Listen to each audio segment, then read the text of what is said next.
BTG Pactual.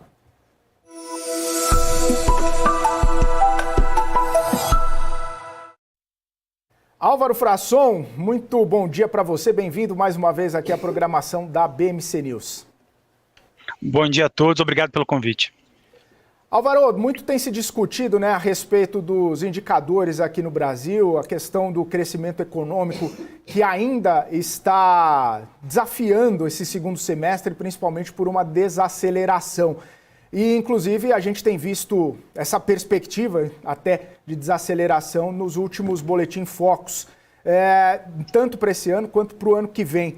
Como que você está analisando esse cenário? Queria entender um pouquinho da sua visão. Você acredita que a gente tenha esse ano uma recessão técnica aqui no Brasil, com 2 trimestres de crescimento negativo e as implicações para o crescimento econômico do ano que vem já estão desafiando a questão do crescimento, já vai deixar um carrego um pouco mais baixo, a gente já vai poder vislumbrar um crescimento menor no ano que vem com esse cenário vivido agora? Bom dia a todos. Sobre a atividade econômica, eu acho que é importante a gente lembrar dos últimos dados da PMC e da PMS, que vieram ali abaixo da expectativa, com qualitativo de desaceleração econômica, como você bem comentou. O ponto é que os dados do mercado de trabalho, que foi divulgado recentemente, não vieram nessa linha. Então, por isso que até o dia de hoje, que vai ter a divulgação dos dados do CAGED e da PNAD, com dados de setembro, podem dar para a gente, acho que uma nova cor sobre essa ritmo da atividade econômica aqui no Brasil. É importante lembrar que os últimos índices de confiança, seja ele do consumidor, do comércio, de serviços, têm mostrado também uma desaceleração, sobretudo na expectativa. Então, de uma certa forma, quando a gente soma esses dados de confiança, mais de atividade, somado ao IPCA 15 da semana passada, que também trouxe ali um qualitativo positivo para a inflação, nos parece que existem alguns fatores, alguns dados, que podem suscitar ali uma desaceleração mais forte do que se imaginava nesse terceiro trimestre. Consequentemente, isso digamos assim, levando o carrego para o quarto trimestre também um pouco mais negativo. Mas, de novo, acho que ainda é cedo para afirmar, a gente vai precisar desses dados de mercado de trabalho que serão importantes para a gente entender um pouco mais no detalhe o quão essa economia pode desacelerar, o quanto o mercado de trabalho começa a ceder, o que é importante para as expectativas de inflação, como você bem comentou. Em relação à recessão técnica, de novo, eu acho que é um papo menos importante, porque assim, tudo bem, se a gente tiver menos 0,2 e menos 0,1 no quarto trimestre, aí é uma questão de um negativo depois da vírgula próximo de zero, eu acho que é algo muito sensível. Claro que seria bastante negativo se a gente tivesse ali uma queda de 1%, nos 2 trimestres, isso sim seria bastante negativo, mas não parece o caso, Então, assim, a gente continua vendo uma atividade econômica ainda resiliente, mas que começa a enfraquecer. Então, isso, de uma certa forma, é positivo, porque isso deveria, inclusive, bater nas expectativas de inflação, fato que não tem ocorrido já há algum tempo, inclusive, assim, nos últimos 3 meses, se não me engano, a gente não vê alteração do IPCA de 2025, 2026, todos estacionados ali em 3,5, desancorados em relação à meta.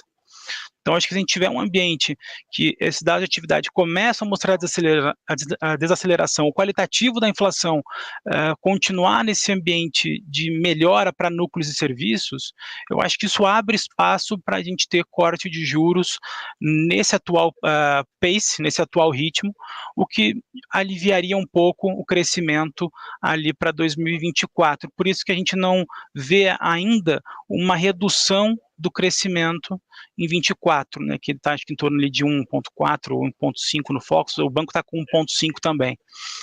Então, assim, mas claro, acho que tudo isso vai depender do externo, que tem aí um ambiente bastante desafiador em relação à convergência da inflação, sobretudo nos Estados Unidos. A gente vai ter a FOMC essa semana, bastante importante lembrar, e assim, é muito provável que eles mantenham a porta aberta para mais uma alta, não que de fato eles vão fazer, Mas manter essa porta aberta para mais uma alta, mantém uma dúvida no mercado, com as treasuries ainda estressadas e mantendo uma condição financeira bastante restritiva lá fora. Importante para convergir as expectativas, né? Se de fato isso for possível, daqui a uma ou duas reuniões o Fed mude o tom, de fato feche a porta, aí todo mundo vai começar a debater quando é que vai cortar o juro e para quanto lá nos Estados Unidos. E isso acho que poderia ajudar o mercado emergente, né, sobretudo aqui no Brasil. Tá? Mas o panorama geral é esse.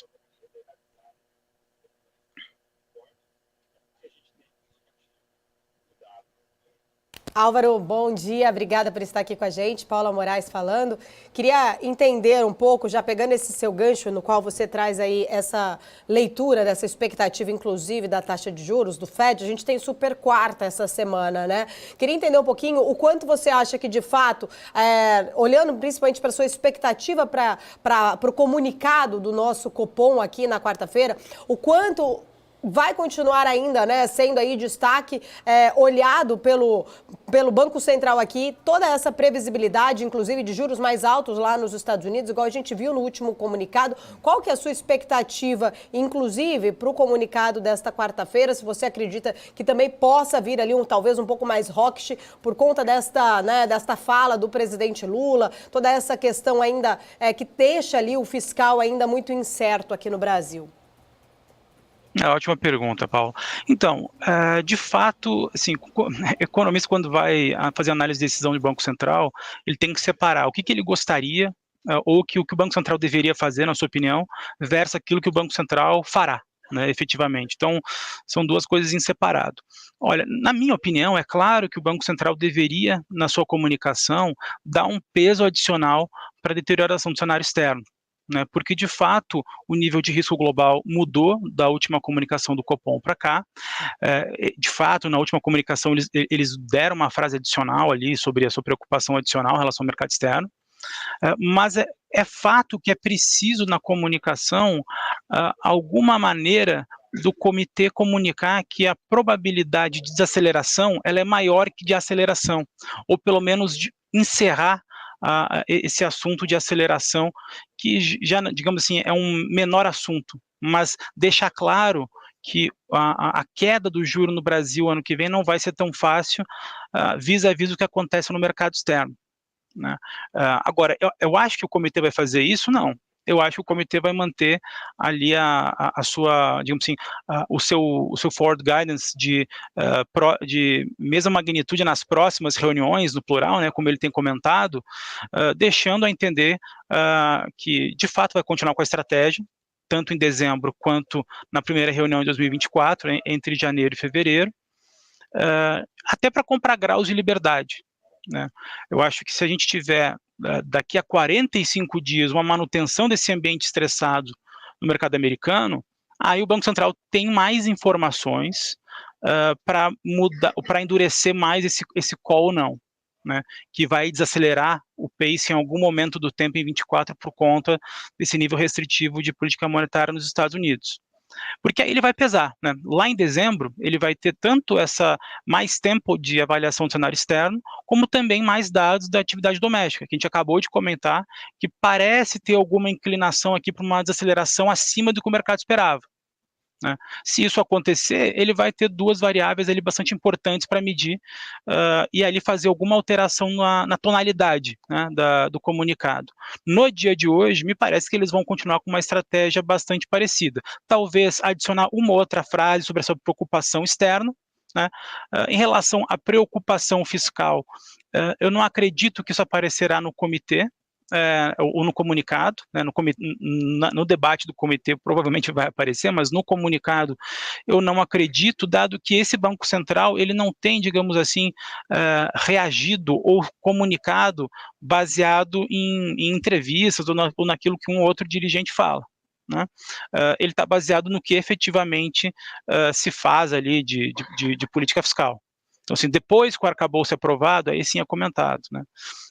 Ou melhor, depois que o arcabouço fiscal foi apresentado, ele foi inserido no comitê ali como uma das possibilidades de destravar risco, né? Bem como as reformas estruturantes que ele fala.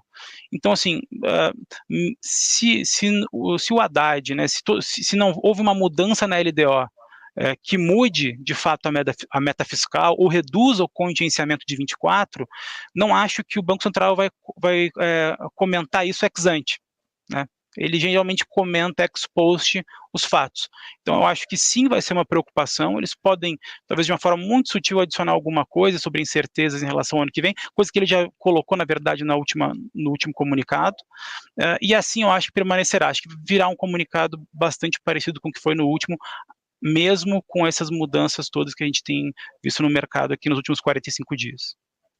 O Álvaro, e aí você comentou, né, a respeito dessa trajetória, a gente inclusive viu no Boletim Focus os economistas colocando um pouco mais para cima a taxa terminal 9,25, mesmo que a curva esteja precificando mais elevada ainda, né?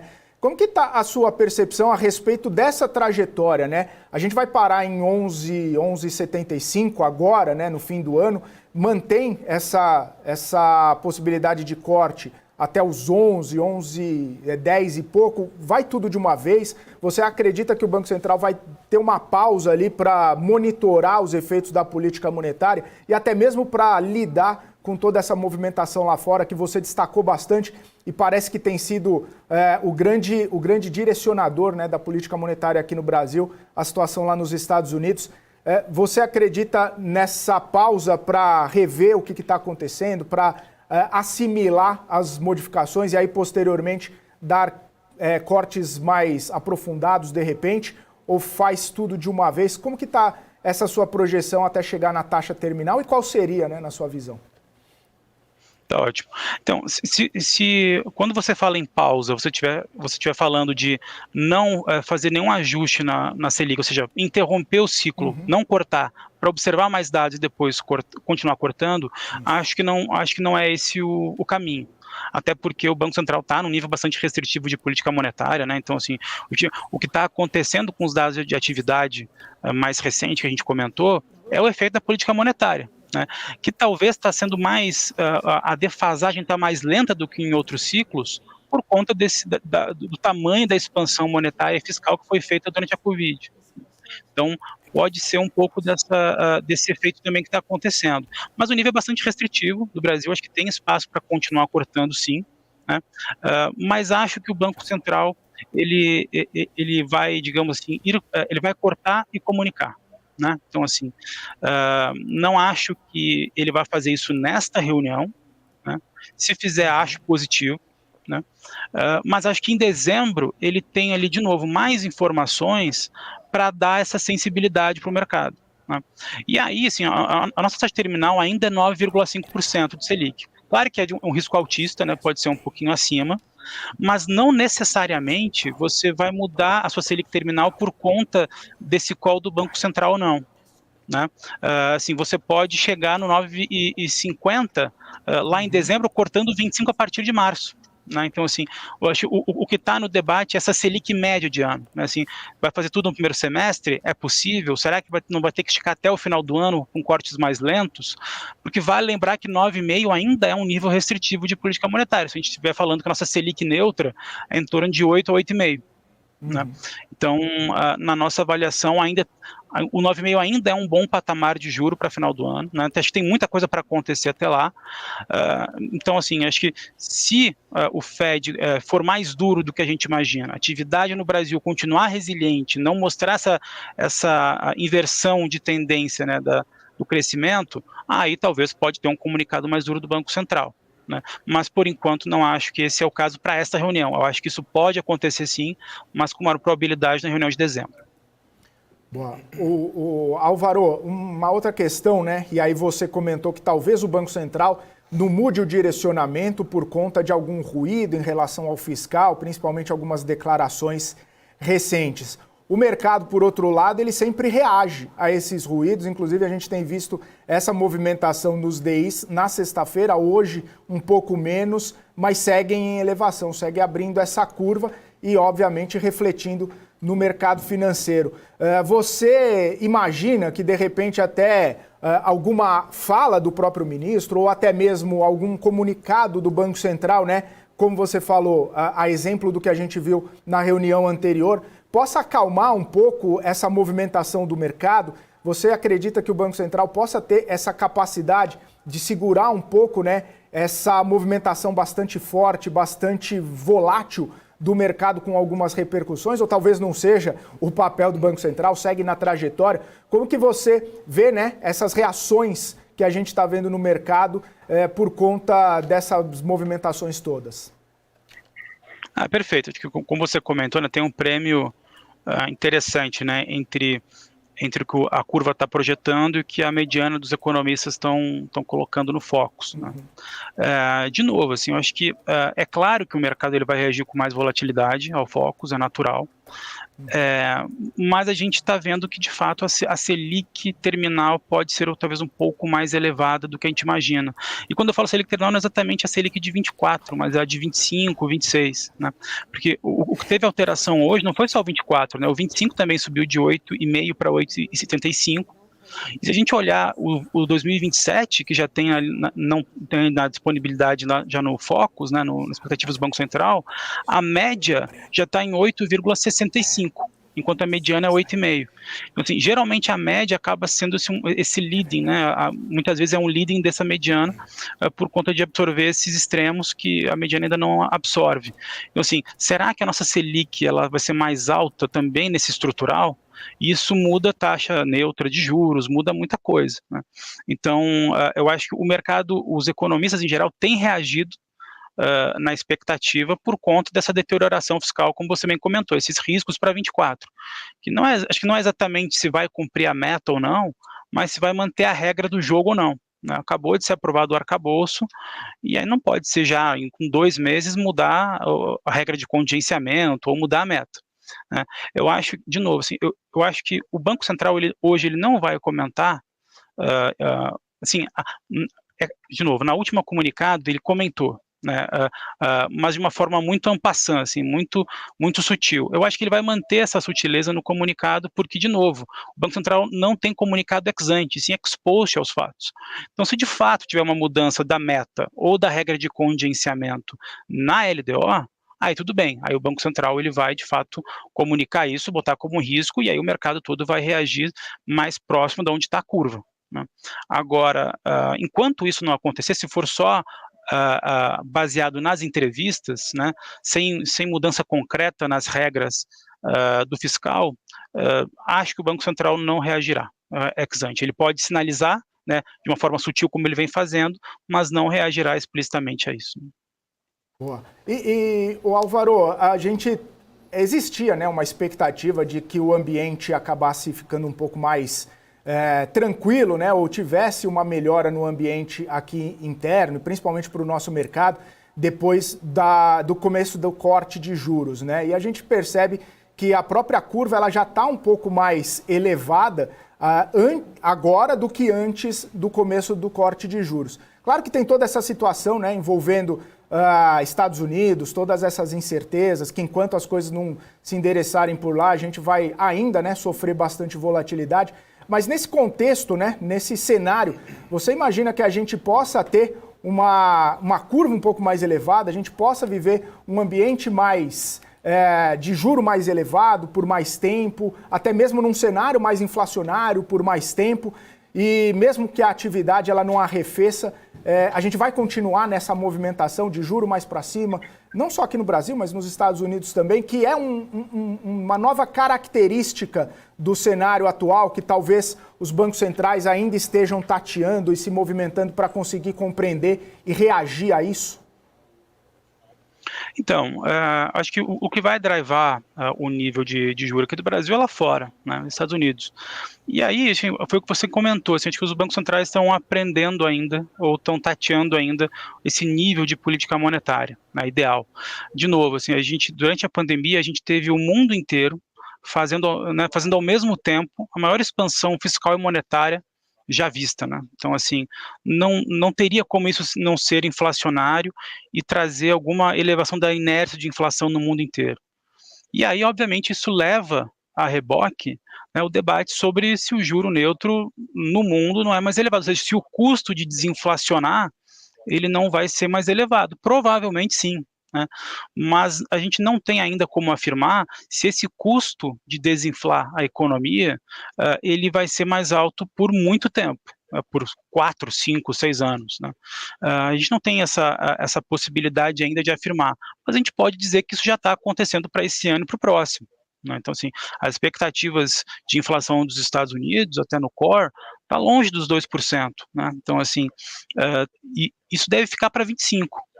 Se ficar em 25%, se de fato em 25% as expectativas voltarem para 2% nos Estados Unidos em algum momento do tempo, eu acho que o mercado antecipa, né? E aí a gente tem um fechamento dos juros. De novo, não acho que a gente vai viver um ambiente de curva, como a gente viveu durante a pandemia, onde o juro longo do Brasil era 7,5%. Né? É claro que isso não vai acontecer mais, né? Mas também não entendo que o nível de juro do Brasil estrutural seja um juro de 10 anos no pré de 12 e um juro real de 6, né, como é hoje nas NTNBs. Esse custo de rolagem, ele está num nível bastante estressado na série histórica. É claro que essa série histórica tem por muito tempo o juro americano em nível próximo a 0. Né? Somado a um quantitative easing, hoje a gente tem um quantitative tightening por lá. Né? Então, assim, é claro que o nível de juro ele vai ser, na média, mais elevado em comparação ao pré-pandemia. O mundo entre 2008 e 2021 era um, agora é outro. Né? Agora, ele pode voltar a ter um juro menor, ou esse custo de desinflacionar a economia pode ser menor ao longo do tempo. E aí acho que é nisso que o mercado ainda está tateando, né? Se isso é estrutural ou é momentâneo. A gente, nesse momento, entende que é momentâneo. Esse momentâneo pode ser 1 ano, pode ser 18 meses, pode ser 2 anos, mas a gente ainda não tem como afirmar que isso é uma mudança estrutural de 5 anos e por muito tempo o Brasil vai conviver com esse nível de juro por conta do cenário externo. De novo, eu acho que tem muito trabalho interno a ser feito que ajuda a reancorar as expectativas de inflação e que ajuda, consequentemente, a ter um nível de juros estrutural mais baixo no Brasil. Assim, acho que se o governo optar em algum momento do tempo trazer o debate de melhora dos gastos, né, já que talvez a narrativa de corte de gastos seja muito negativa para isso, mas de repente uma melhora, né, ou assim, trazer um debate sobre o qualitativo do gasto pode ser um argumento que ajude na narrativa de você trazer ali uma melhora dos programas sociais, né, uma melhora sobre os gastos com serviço público, né, tudo isso deveria ser feito. Se isso for feito em algum momento do tempo, é difícil que será nesse governo, mas se fizer, o Brasil tem espaço. Então, tudo isso para dizer o seguinte, o Brasil, claro que nesse curto prazo ele está a reboque do que acontece no cenário externo, mas também tem trabalho aqui dentro para fazer. Né? Então, uma reforma administrativa poderia ser feita, aprovar uma reforma tributária um pouco melhor do que está sendo proposta ali pelo Senado. Então, assim, tem coisa para fazer. Né? Agora, o que nos resta é entender se vai ser feito ou não. Se pelo menos a gente aprovar a PEC 45 com um pouco melhor de qualidade e não tiver mudanças na LDO sobre a meta e o contingenciamento de 24, não tem problema você começar o seu primeiro ano descumprindo a meta. Faz parte do jogo. Né? Aquela história, você pode começar o jogo perdendo de 1-0. Você não pode, depois que levar o gol, querer mudar a regra e dizer que agora você pode pegar a bola com a mão. Né? Então, é basicamente isso que o mercado está observando da parte doméstica. Se isso for feito de um bom tom, né, se o pragmatismo for mantido, se a regra fiscal for mantida, eu acho que tem espaço para a gente reduzir prêmio de risco aqui no Brasil. Maravilha. Álvaro, obrigado por estar aqui com a gente mais uma vez, obrigado pelas análises. Volte sempre, uma ótima semana para você. Eu que agradeço, ótima semana a todos e todos os ouvintes. Obrigado. Valeu, tchau, tchau. Álvaro Frasson, economista do BTG Pactual, aqui com a gente.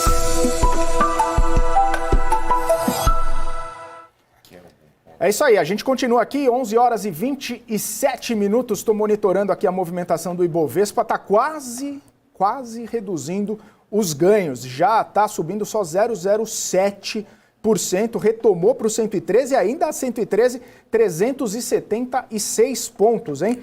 Que movimentação para baixo, daqui a pouquinho a gente continua trazendo essas informações aqui para vocês e toda a análise dessa movimentação do mercado. BMC News vai para um rápido intervalo, continue com a gente volta já já. BMC News, informação que gera valor. No BMC Stock trazemos as principais atualizações do mercado nacional e internacional, sempre destacando o desempenho de cada um dos setores. Eu sou Gabriel Monteiro e junto dos nossos convidados vamos trazer informação em primeira mão, com gráficos, estudos e tudo o que você precisa para começar a sua tarde bem informado. Te espero de segunda a sexta, à 1h30 da tarde. BMC News. Informação que gera valor. As empresas que fazem parte do seu dia a dia estão em uma das maiores bolsas do mundo, a